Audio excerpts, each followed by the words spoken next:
It's all gone as planned. The first half, we dominated, and Ryusei Shido has triumphed.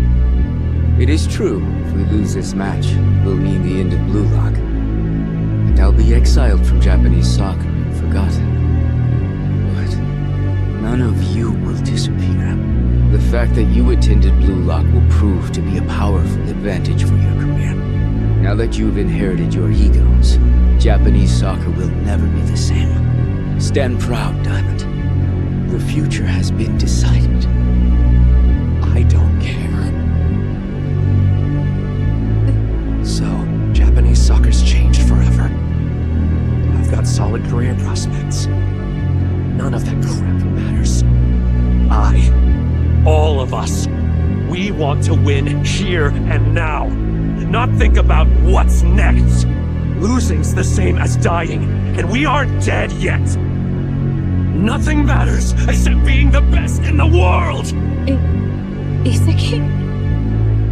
Make us win already, Four Eyes. After all, this ego is what you taught on.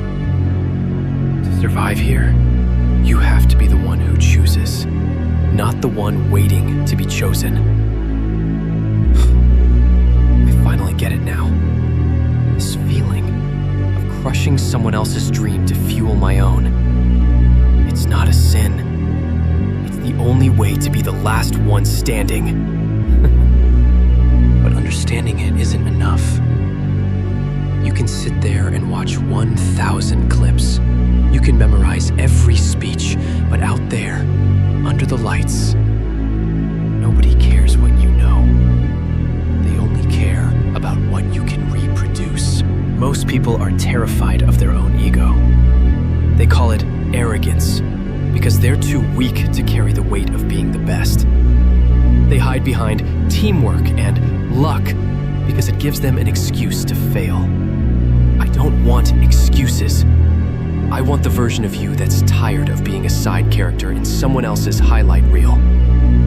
Every second you spend hesitating is a second someone else spends devouring your future. If you aren't obsessed with your own growth, you're just a ghost in the background. So, look at the field. Identify the pieces. And if the path to the top doesn't exist, then you destroy everything you are and rebuild yourself until you become the one who takes it. Lock off or step up. The choice was always yours. Let me ask you something. Does it ever get exhausting? Carrying around all those expectations, all that potential everyone keeps talking about?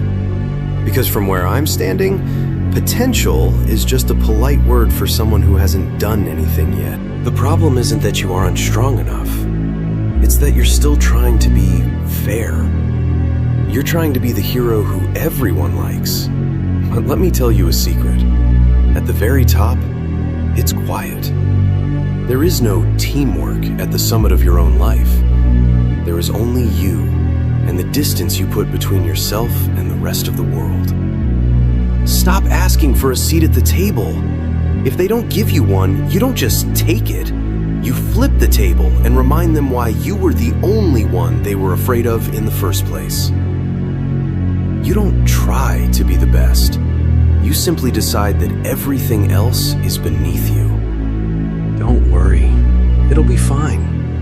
After all, I'm the strongest. And after today, so are you. Let me ask you the only question that matters. Are you still the person who died yesterday? Because in this world, if you aren't leveling up, you're rotting. You think trying is enough. In the double dungeon of reality, trying gets you buried.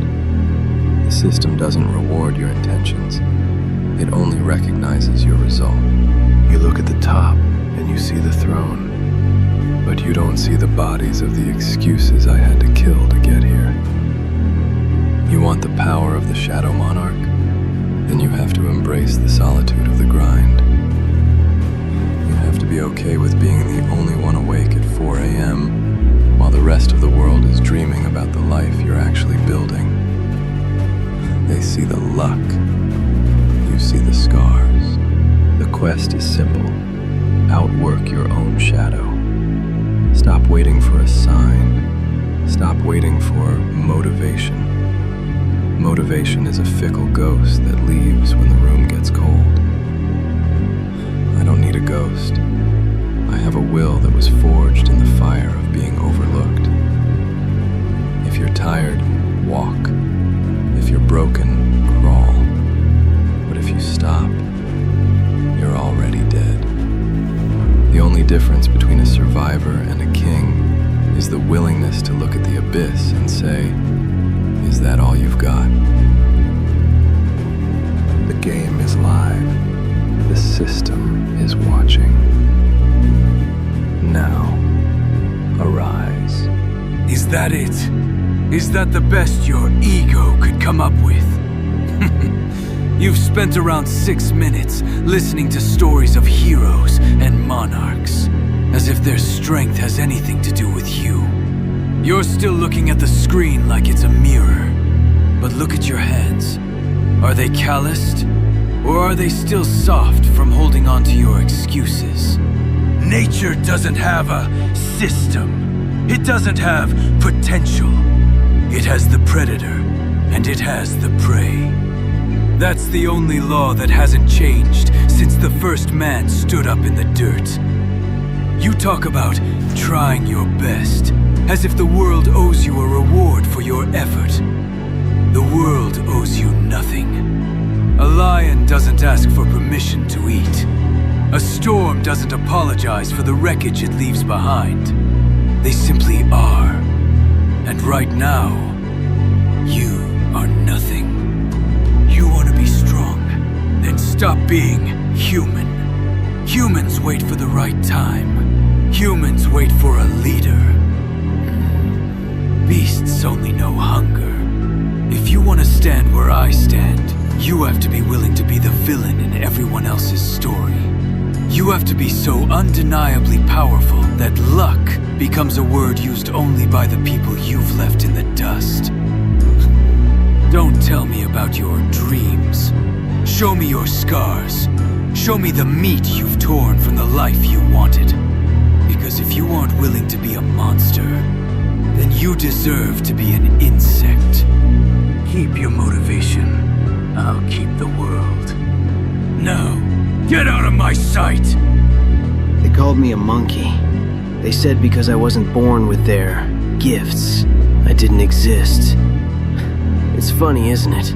The way people try to define you by what you don't have.